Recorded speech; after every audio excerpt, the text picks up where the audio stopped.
हम ज़िंदगी की नफसा नफसी में इतने गायब हैं। मेरे साथ प्रोफेसर डॉक्टर मसूद रऊफ़ फराज साहब हैं, किसी तारुफ के मोहताज नहीं है। सदर पीएमए के भी हैं जनूबी पंजाब के, और प्रोफेसर ऑफ सर्जरी अनिश्तर यूनिवर्सिटी में सर्व किया है। मेरी सर से हमेशा एक टॉपिक पे बात होती है और वो है नफसा नफसी, भागम भाग, और हम दौड़ा दौड़ी ज़िंदगी की जो लगी हुई है, इवन डॉक्टर्स में, बिजनेसमैन में, हर चीज़ में। सर आप प्रोफेसर हैं, गवर्नमेंट जॉब भी, सारा कुछ है, सिस्टम आपने देखा है। हाउ अब महंगाई है, चीज़ें हैं, इन्फ्लेशन है, हम अपनी फैमिली को, घर वालों को भी इग्नोर करते हैं। मैं किसी हेल्थ के टॉपिक पे नहीं आपसे बात कर रहा। How you see life now, इस मकाम पे पहुंच के, इन चीज़ों पे पहुंच के, कि इस चीज़ का, इस मारामारी का एंड क्या है? मतलब इवन मैंने देखा है लोग सेक्रेटेरिएट में जाके एक प्रोफेसर के दूसरा प्रोफेसर वो करके उसके ऑर्डर तक चेंज करा देता है, उसे जलील कराने के लिए। सीटों पे कब्जे, लोग काम नहीं सिखाते। अच्छे लोग जो हैं वो ज़िंदा रह जाते हैं, काम सिखाने वाले। बहुत सारे लोगों का ऐसी स्ट्रेटजी होती है कि आए सीट पर कब्जा किया, फिर नीचे किसी जूनियर को ग्रो ही ना होने दिया, वो SRAP लेवल पे मार, कीड़ियों की तरह मार दी है, उनकी प्रैक्टिस भी ना ग्रो होने दी। इसको आखिर में तो कब्र में ही जाना है। और ये सिस्टम रोटन हो चुका है। पाकिस्तान के हर सरकारी अस्पताल में बैठे बड़े चंद प्रोफेसर यही कुछ कर रहे हैं। आपने माशाल्लाह सर्जरी में खेप लगाई और आज वो आपकी बहुत बड़ी सपोर्ट है। मैं तो उस दिन आया, मैं हैरान हो गया कि सारे, और वही ज़्यादा लोग हैं जो आपके ट्रेनिंग्स थे, और जिसने ग्रो किए, पौधे लगाए, वो ग्रो कर गया। तो मैंने तमीद इसलिए बांधी है क्योंकि हम इनका तज्जिया लेंगे इस पर कि ज़िंदगी ऐसे कैसे चलती है। जी सर। अफान, बिल्कुल आपने सही कहा। बल्कि मैं तो सुबह आपकी एक डिस्कशन भी सुन रहा था जो इसी टॉपिक के ऊपर थी, और मैं इस पर बिलीव करता हूँ कि हम लोग यकीनन ऐसा जो टाइम गुजर रहे हैं आकर, और जैसे जैसे हमने अपनी मनाजिल तय की अपने सर्विस कैरियर में, तो हम इतना बिज़ी हो गए हैं, इतना मसरूफ़ हो गए हैं। तो मैं समझता हूँ कि ठीक है, जहाँ पे हमने एक तरफ अपने पेशेंट को सर्व किया है, अपनी कम्युनिटी को सर्व किया है और कर भी रहे हैं, लेकिन एट द सेम टाइम हमारी सबसे ज़्यादा जो चीज़ सफ़र करती है और जिसका मुझे अफसोस होता है, वो मेरी अपनी फैमिली होती है। और बल्कि हमारी तमाम, जब मैं डिस्कस करता हूँ अपने कलीग्स के साथ, अपने दोस्तों के साथ, अपने सीनियर्स के साथ, जूनियर्स के साथ, और जो लोग भी माशाल्लाह इस हेल्थ प्रोफेशन के साथ इन्वॉल्व हैं आकर, तो यकीन करें कि हम अपने पेशेंट्स को तो देख रहे होते हैं, हम लुक आफ्टर भी कर रहे होते हैं, और डेफिनेटली ज़ाहिर है उसका आपको म्यूचुअल एक बेनिफिट भी मिल रहा होता है। लेकिन एट द सेम टाइम आपकी जो फैमिली है वो बुरे तरीके से सफ़र कर रही होती है। हमें इसमें मियाना रवि इख्तियार करने की ज़रूरत है। आपकी बात बिल्कुल जो मैंने सुना 100% ठीक है। हमें कोई ना कोई ऐसा सिस्टम, हमें कोई ना कोई ऐसा मैकेनिज्म डेवलप करना पड़ेगा, हमें कोई ऐसा बैलेंस डेवलप करना पड़ेगा कि हम अपनी फैमिली को टाइम दे सकें, specially, and we can make it. अगर नो इशू एट ऑल, अगर हम चाहें तो ये हो सकता है सारा। मैं पूरी कोशिश करता हूँ आके, चाहे मैं अगर सुबह सपोज अगर मैं कुछ 6 बजे उठूँ या 7 बजे उठूँ, तो अपने टाइम पे, जैसे मैं 8 बजे अपने वार्ड में आना होता है, उसके बाद अपने वार्ड में राउंड है, उसके बाद जो थिएटर लिस्टें होती हैं, उसके बाद 2 बजे होती हैं, अपनी कम्युनिटी को भी टाइम देना होता है, फिर अपनी प्राइवेट प्रैक्टिस में भी जाता हूँ। लेकिन मेरी पूरी कोशिश होती है कि रात को मैं 9:30-10 बजे के बाद अपने घर में ज़रूर चले जाऊँ, और कुछ ऐसा टाइम है जी, और कुछ ऐसा टाइम है जो मैं अपने बच्चों के साथ शेयर कर सकूँ। मैं समझता हूँ that is the most valuable time है जो आप अपनी फैमिली को दे रहे होते हैं। और हमारे अक्सर पुलिस का जो प्रॉब्लम्स होता है, वो कहते हैं सर हम तो ये टाइम भी नहीं दे पाते, हम तो रात को 2 बजे फारिग होते हैं, 3 बजे फारिग होते हैं। लेकिन मेरे ज़ाती मशवरा यही है आपको कि आपको मियाना रवि ज़रूर करनी चाहिए, और आपको अपना कोई सिस्टम में से टाइम ज़रूर निकालना चाहिए अपनी फैमिली के लिए, कि आखिरकार आप किसके लिए कर रहे हैं। सर ये तो बात आ गई डॉक्टरों की, ठीक है, या बाकी लोगों की जो फैमिली को टाइम नहीं निकालते। अब जो मैं जिस टॉपिक पे बात कर रहा हूँ वो बड़ा हॉट था, जो मेरी उसी तमीद का हिस्सा था। स्किल ट्रांसफ़र लैक कर रहा है पाकिस्तान में, ठीक है। कुछ अच्छे स्पेशलिस्ट हैं, हमें भी जाहिर है, मेरे जो असातिज़ा हैं, मुझे जा के भी उनसे, जो सिखाने वाले लोग हैं, वो प्यासा कुएं के पास पहुंच जाता है, और वो सिखाते भी हैं लोग। लेकिन ओवरऑल सरकारी सेटअप्स में रिजीम ऐसी है कि लोग स्किल ट्रांसफ़र नहीं करते, लोग अपनी कुर्सी लेकर बैठे रहते हैं। मैं ओपनली कह रहा हूँ, बहुत सारे प्रोफेसर हजरात हमारे सरकारी अस्पतालों में ऐसे हैं जिन्हें CPSP या कोई भी और इदारा हो, वो सुपरवाइज़र भी बनते हैं, वो सारा कुछ बनते हैं, लेकिन जब काम सिखाने की बारी आती है, उनको साथ ही अपने प्राइवेट प्रैक्टिस की पड़ जाती है। और मैं एक रफ वर्ड यूज़ कर रहा हूँ, उन लोगों के लिए कर रहा हूँ जो नई स्किल देते हैं या आगे वो असातिज़ा के लाने के भी लायक नहीं है। मौत पड़ जाती है कि किसी तरीके हमें इनको काम ना आगे सिखाना पड़ जाए, और कल को ये हमारी प्राइवेट प्रैक्टिस आपकी अगर टेक ओवर कर भी लेंगे तो भाई दिस इज़ एन इरा, अल्लाह ने उनका रिस्क लिखा था। और काम ना सिखाने से जो बेचारे बाकी मरीज सफ़र होते हैं, डिज़ास्टर होता है। जिस मर्जी सरकारी हॉस्पिटल को उठा लें, अच्छे हैं लेकिन बुरे भी साथ हैं, उनके लिए क्या कहेंगे? बीइंग अ टीचर क्या कहेंगे? देखिए, मैं तो आपकी इस बात को बिल्कुल सेकंड करता हूँ कि अगर अब हम टीचर बने हैं तो यकीनन हम अपने टीचर्स की वजह से यहाँ तक पहुँचे हैं।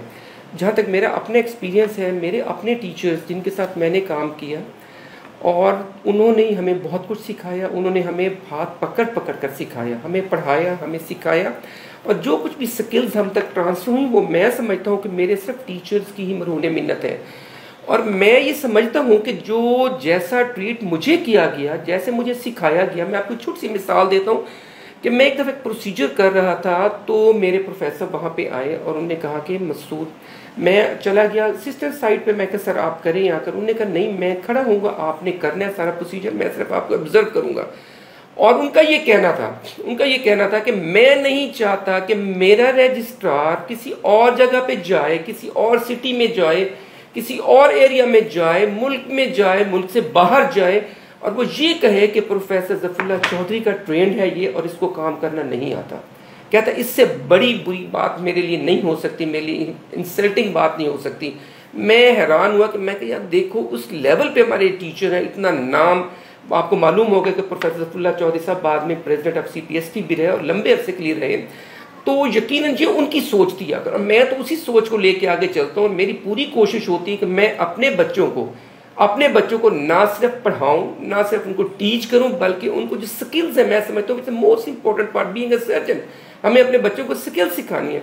मैं उसके लिए अपना पूरा डिप्यूट करता हूँ, अपना टाइम आकर अपने साथ खुद खड़े होकर, जैसे मेरे टीचर्स ने मुझे सिखाया, जैसे मेरे टीचर्स ने मुझे पढ़ाया, मैं उनको वैसे ही पढ़ाता हूँ और वैसे ही टीच करता हूँ। दूसरी जो बात आपने कहा ना कि ये देखें इसके क्या फ़ायदे हैं। देखिए, एक तो आप देखिए अल्लाह की ज़ात आपसे खुश हो रही है कि आपने अपनी स्किल्स को आगे, आपको मालूम है कि एक सुन्नत है कि आपके पास अगर कोई नॉलेज है तो आप उसको आगे ट्रांसफ़र कर रहे होते हैं।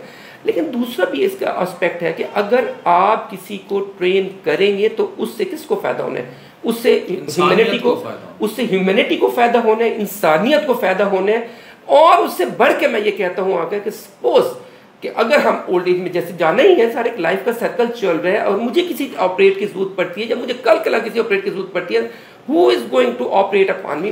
वही लोग होंगे जो मेरे स्टूडेंट्स होंगे। सेल्फ सेंटर्ड क्यों हो गए? Exactly, I don't know. ये कि लोग अपनी जात से आगे ऐसा हसार बन गया है, लोग अपनी जात से आगे सोचना ही बंद हो गए हैं। ओवरऑल हो गया, हमारे मेडिकल के पेशे में भी हो गया, ओवरऑल भी हो गया। ये कुछ थोड़ा सा हुआ है, लेकिन कुछ अभी भी लोग, हाँ अभी भी ऐसे लोग हैं, अफवाह ना कर, काफी लोग हैं जो मैं जानता हूँ जो अपने बच्चों को टीच भी करते हैं, सिखाते भी हैं, पढ़ाते भी हैं, स्किल्स भी। हाँ जी, एग्जैक्टली, बिल्कुल आकर। लेकिन इसके साथ साथ जैसे आपने कहा कि वो सेगमेंट भी मौजूद है अगर मैं, which is very unfortunate. Problem ये है कि वो सेगमेंट कम होने की बजाय बढ़, हाँ, विच इज वेरी अनफॉर्चुनेट। आकर मेरा ख्याल है कि हम इन चीज़ों को सबको देखते हुए हम अगर आज किसी को सिखाएंगे आकर तो उसका ना सिर्फ इंसानियत को फायदा होगा, अल्लाह की ज़ात भी साथ खुश होगी आकर। और हो सकता है कि आपको या आपकी जो आगे आपके जो बच्चे हैं, अगर उनको कोई आपको कुछ स्किल्स चाहिए होंगी, कि उसको ट्रीटमेंट चाहिए होगी, तो वो आपको अच्छे तरीके से मैनेज भी कर सकेंगे।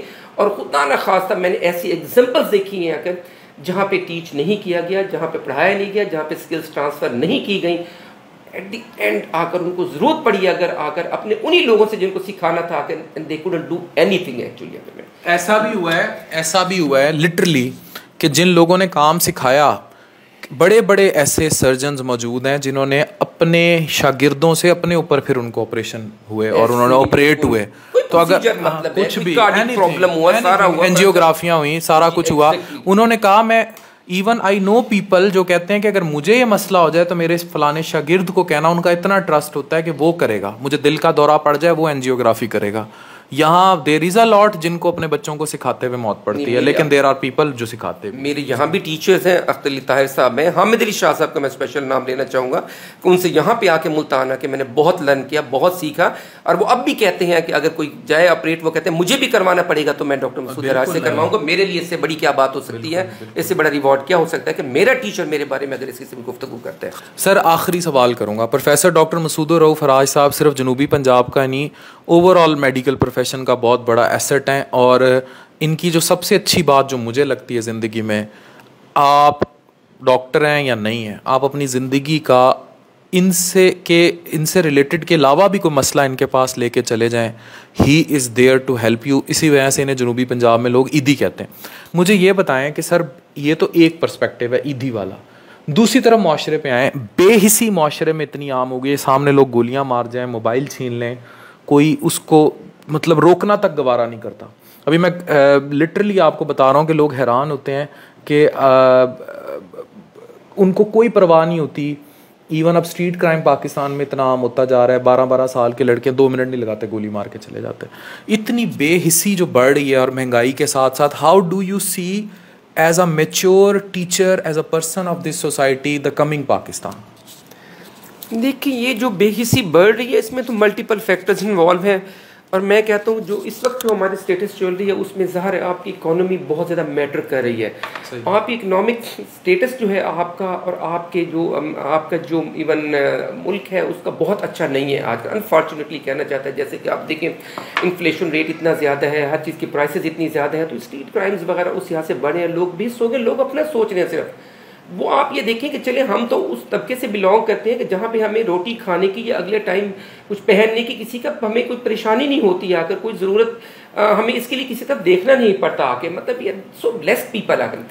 लेकिन उन लोगों की तरफ हमें ज़रूर देखना पड़ेगा कि जिनको देखना पड़ता है कि आज हम सुबह जाएंगे, हमें जॉब मिलेगा या नहीं मिलेगा, और क्या हम अपने बच्चों को, अपनी फैमिली को क्या वो चीज़ें प्रोवाइड कर सकेंगे जो बेसिक नेसेसिटी या बेसिक नेसेसिटी की चीज़ें हैं, जैसे खाना पीने हैं, जैसे कपड़े हैं, जैसे स्कूल की फीस है, तो वो क्या हम उनको भी हम चीज़ें ले सकेंगे या नहीं ले सकेंगे। सारा ये सारे प्रॉब्लम्स ओवरऑल मेरा ख्याल है क्योंकि अल्लाह ताला बेहतरी करे मुल्क की तरफ आके, हमें बीइंग पाकिस्तानी हम सब दुआ करते हैं कि अल्लाह ताला हमारे मुल्क को मजीद बेहतर करे, मजीद ऊपर से ऊपर लेके जाए। लेकिन फॉर द टाइम बीइंग ये इश्यूज हमारे मुल्क में चल रही हैं, और इन्हीं इश्यूज ही की वजह से मेरा ख्याल है कि बेहिसी जो है ना बहुत ज़्यादा बढ़ गया। हर किसी को अपनी फिक्र है, हर किसी को अपने पेट की फिक्र होनी भी चाहिए।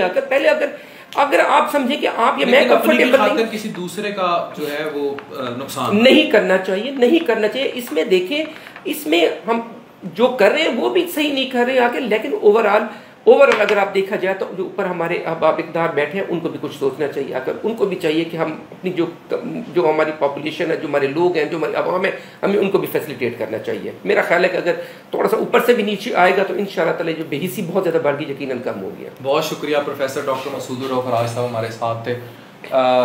मेडिकल पर्सपेक्टिव से हट के ज़िंदगी है और शायद वो हमारी 80% ज़िंदगी का हिस्सा है। हम अगर इखलाकी तौर पर अच्छे हैं तो हम इंसान हैं, और अगर हम इंसान हैं तो फिर हम उसके बाद डॉक्टर हैं। Thank you very much.